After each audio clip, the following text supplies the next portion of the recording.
ఒకవైపు కేసీఆర్ బస్ యాత్ర, ఇక రేవంత్ రెడ్డి ఏమో ప్రతి దగ్గర సభలు సమావేశాలతో ప్రతి పార్లమెంటును టచ్ చేస్తూ ఉన్నాడు. ఇక బీజేపీకి సంబంధించి అగ్రనాయకులంతా కూడా ఇటు మోడీ, అమిత్ షా కూడా వచ్చి ఇక్కడ ప్రధానంగా ఇక సభలు పెడతా ఉన్న సందర్భం కనబడుతూ ఉంది. ఈ మూడు పార్టీలు నేనా నువ్వా అన్నట్టుగా పోటీ పడుతున్న నేపథ్యం కనబడుతుంది. అంటే నిన్నటిదాకా ఏ పార్టీని అడిగినా కానీ ఒక మేకపోతు గాంభీర్యంలో ఉండే, ఓకే నేను గెలుస్తాను అనే కంటే కూడా ఎదుటోడు ఓడిపోతాడు అనేటువంటి మాట చెప్తుండే. ఇప్పుడు ఫర్ ఎగ్జాంపుల్ కాంగ్రెస్ పార్టీ ముచ్చటే తీసుకుంటే మాకు 14 సీట్లు వస్తాయి, బీఆర్ఎస్ అసలు ఎక్కడ కూడా ఊసులో లేదని వాళ్ళు చెప్తుండే. ఓకే బీజేపీ ఏం చెప్తుండే, మేము అరౌండ్ డబుల్ డిజిట్ కొడతాము, అసలు బీఆర్ఎస్ లేదు కాంగ్రెస్ లేదని వాళ్ళు చెప్తుండే. ఓకే మొత్తంగా బీఆర్ఎస్ పార్టీ మాత్రం గట్టిగా చెప్పలేని పరిస్థితి ఉండే. ఎందుకు అని అంటే అప్పటి వరకు ఓడిపోయినటువంటి పరిస్థితి, పార్టీ కొంత క్యాడర్ అంతా నైరాశ్యంలో ఉన్నటువంటి పరిస్థితి. అంటే ఎప్పుడైనా కానీ ఒక ఓటమి తర్వాత వ్యక్తికైనా వ్యవస్థకైనా ఆర్గనైజేషన్కైనా కొంత బలహీనమైనటువంటి పరిస్థితులు వస్తాయి, కొంత ఇబ్బందికరమైన పరిస్థితి వస్తుంది. కానీ ఎంత క్విక్గా దాని నుంచి బయటకు వస్తాం అనేది చాలా చాలా ఇంపార్టెంట్. ఎస్పెషల్లీ ఎన్నికల సందర్భంగా పొలిటికల్ పార్టీకి చాలా అవసరం. ఓకే కానీ ఎప్పుడైతే నీకు ఒక బలమైన నాయకుడు, అనుభవం కలిగినటువంటి నాయకుడు మీ పార్టీ కమాండర్గా, పార్టీ అధ్యక్షుడిగా ఉంటారో, పార్టీ ఇన్ఛార్జ్గా ఉంటారో, అప్పుడు ఇట్లాంటి ఒక డిమోరల్ సిచ్యువేషన్ నుంచి బయటకు రావడం చాలా ఈజీ. అనేక సందర్భాలలో కూడా ఇబ్బందికరమైనటువంటి పరిస్థితులను వెంటనే తన వైపు తిప్పుకోగలిగేటువంటి పరిస్థితి బలమైనటువంటి నాయకులు ఉన్న పార్టీలకు ఉంటుంది. ఎగ్జాక్ట్గా అదే పరిస్థితి బీఆర్ఎస్కి జరిగింది. బీఆర్ఎస్ పార్టీకి సంబంధించి ఒక 15 రోజుల కింద, ఇప్పుడు మీరు కూడా పార్టీ బీట్ చూస్తుంటారు, పార్టీ తెలంగాణ భవన్లో జరిగినటువంటి అనేక కార్యక్రమాలలో కూడా మీకున్న ఫీడ్బ్యాక్ కూడా మీకు ఐడియా ఉంది. చాలా కష్టంగా ఉండవచ్చు అనేటువంటి ఒక ఆలోచనలో పార్టీ కార్యకర్తలు కూడా ఉండే. కానీ మరొక వైపు కేసీఆర్ గారి గురించి ప్రత్యేకంగా ఆయనతో పని చేసిన వాళ్ళు కానీ, ఆయనతోని సుదీర్ఘకాలం పాటు ట్రావెల్ చేసినటువంటి పార్టీ నాయకులు వాళ్ళు ఏమంటుండే, కేసీఆర్ గారు బయటకు రానంత వరకే ఈ ఉత్సాహం లేకుండా ఉండడము, లేదంటే కొంత అనుమానాలు ఉండడము, డైరెక్షన్ లేకుండా ఆగమాగం కావడం ఉంటుంది. కేసీఆర్ గారు ఎప్పుడైతే బయటకు వస్తారో అటు పార్టీకి మాత్రమే కాదు మొత్తం రాష్ట్ర రాజకీయానికి కూడా ఒక దిశానిర్దేశం జరుగుతుంది అనేటువంటి ఒక బలమైనటువంటి నమ్మకం, విశ్వాసం వారి లోపల కనిపించింది. ఓకే ఎగ్జాక్ట్గా 10 రోజుల కింద కేసీఆర్ గారు బయటకు వస్తున్నారు, బయటకు వచ్చినారు అనేటువంటి వాతావరణము మొత్తం రాష్ట్ర రాజకీయాలని కొంత మార్పు తీసుకురాగలిగింది. ఎందుకంటే పార్లమెంట్ ఎన్నికలన్నీ కూడా జాతీయ పార్టీల మధ్యలోనే ఉంటాయనేటువంటి బలమైనటువంటి ప్రచారాన్ని అటు బీజేపీ, కాంగ్రెస్ చేసింది. కానీ సడన్గా కేసీఆర్ గారి బస్సు యాత్ర తర్వాత, ఆయన జిల్లాలలోకి వెళ్ళడం స్టార్ట్ చేసిన తర్వాత, ఆయన మాట్లాడుతున్నటువంటి అంశాలు, లేవనెత్తుతున్నటువంటి అంశాలు ఒక చాలా చాలా ఒక ఉత్సాహాన్ని పార్టీ క్యాడర్లోకి వచ్చినాయి. పార్టీ క్యాడర్తో పాటు ప్రశాంత్ ఎప్పుడైనా కానీ ప్రతిపక్షంలో ఉన్నప్పుడు ఒక అడ్వాంటేజ్ ఉంటుంది. సో ఆ అడ్వాంటేజ్ ఏంటిదంటే ప్రజలు ఏమి కోరుకుంటున్నారో, ప్రజలు ఏ అంశానైతే మాట్లాడాలనుకుంటున్నారో దాన్ని నిర్మోహమాటంగా చాలా బలంగా చెప్పగలిగేటువంటి అవకాశం ఉంటుంది. ఓకే సో కేసీఆర్ గారి బస్సు యాత్ర సందర్భంగా మాట్లాడుతున్నటువంటి ప్రతి అంశాన్ని చూడండి, ఇంతకుముందు ప్రభుత్వంలో ఉన్నప్పుడు ఏ నాయకుడికైనా ఆ లిమిటేషన్ ఉంటుంది. తాను చేస్తున్నటువంటి కార్యక్రమాల గురించి మాత్రమే మాట్లాడి మాకు సపోర్ట్ చేయండి అని అడిగి వదిలేసేవారు.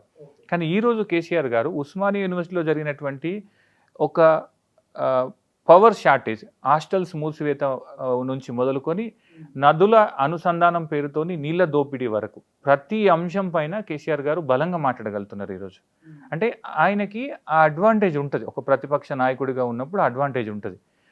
ఎప్పుడైతే మీరు ప్రజలలో నానుతున్నటువంటి అంశాలపైన నువ్వు మాట్లాడడం స్టార్ట్ చేస్తావో నీకు ప్రజల నుంచి అద్భుతమైనటువంటి స్పందన వస్తుంది. సో ఈ బస్సు యాత్ర సందర్భంగా జరుగుతున్నటువంటి మేజర్ అడ్వాంటేజ్ పార్టీకి ఇది మాత్రమే. ఏమవుతుంది, పార్టీకి సంబంధించినటువంటి ఇష్యూస్ని బలంగా ప్రజల్లోకి తీసుకుపోగలుగుతున్నారు. మరోవైపు కాంగ్రెస్ పార్టీ విషయానికి వస్తే రేవంత్ రెడ్డి గారు కానీ మిగిలినటువంటి నాయకులు కానీ వారి క్షేత్రస్థాయిలో పనిచేస్తున్నారు, బలంగా తిరుగుతున్నారు. ఇప్పుడు ఏంటంటే వాళ్ళకి మెన్ అండ్ మెషినరీ మనీ కూడా అందుబాటులో ఉంటాయి కాబట్టి పెద్ద ఎత్తున తిరుగుతున్నారు వాళ్ళు. ఓకే కాబట్టి కాంగ్రెస్ పార్టీలో కూడా కొంత ఎన్నికల వేడి స్టార్ట్ అయింది.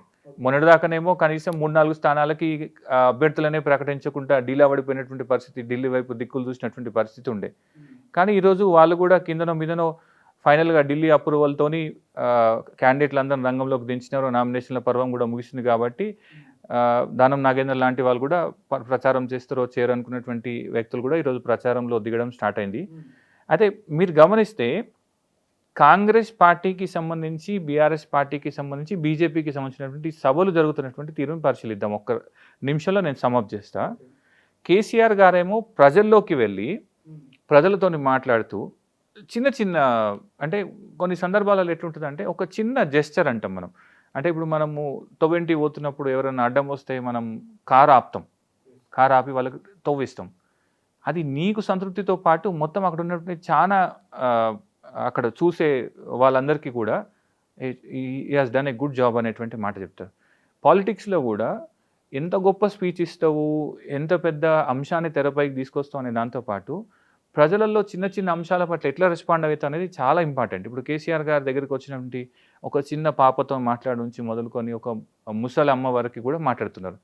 అది కాంగ్రెస్ వాళ్ళకి నచ్చుతుందా లేదా అని నేను మాట్లాడతలేదు. కానీ బీఆర్ఎస్ పార్టీకి ఉన్నటువంటి 40-45% ఓటు బ్యాంక్ ఉంటుంది కదా, వాళ్ళందరి లోపల ఒక ఉత్సాహం వస్తుంది.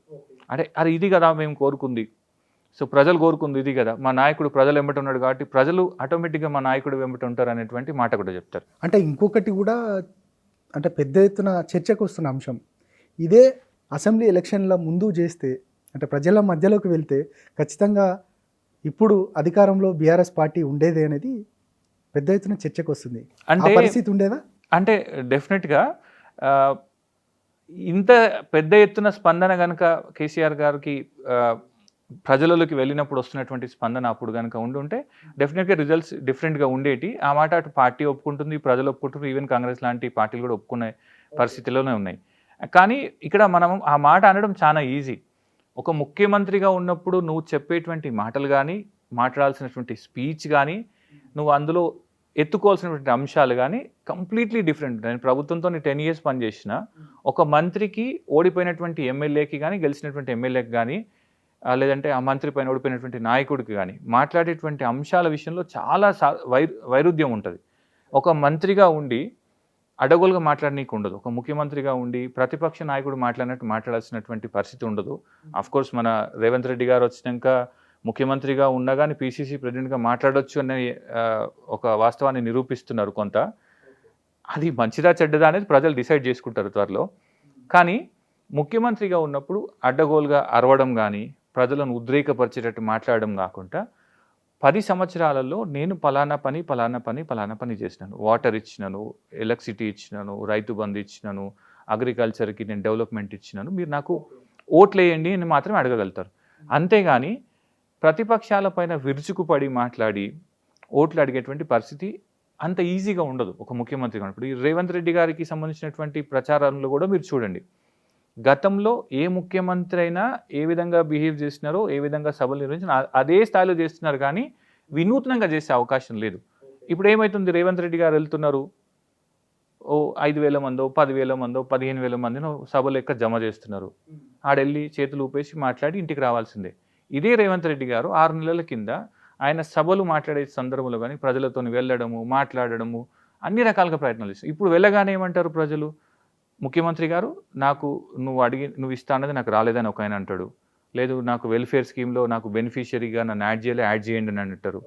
లేదంటే ఇంకా ఏదైనా ప్రభుత్వం నుంచి ఏమేమి కావాలనుకుంటున్నా అవన్నీ అడిగే ప్రమాదం ఉంది. కాబట్టి ప్రోటోకాల్ ఇష్యూస్ ఉంటాయి, సెక్యూరిటీ ఇష్యూస్ ఉంటాయి, ఈజీగా వెళ్ళరు జనాలతోని.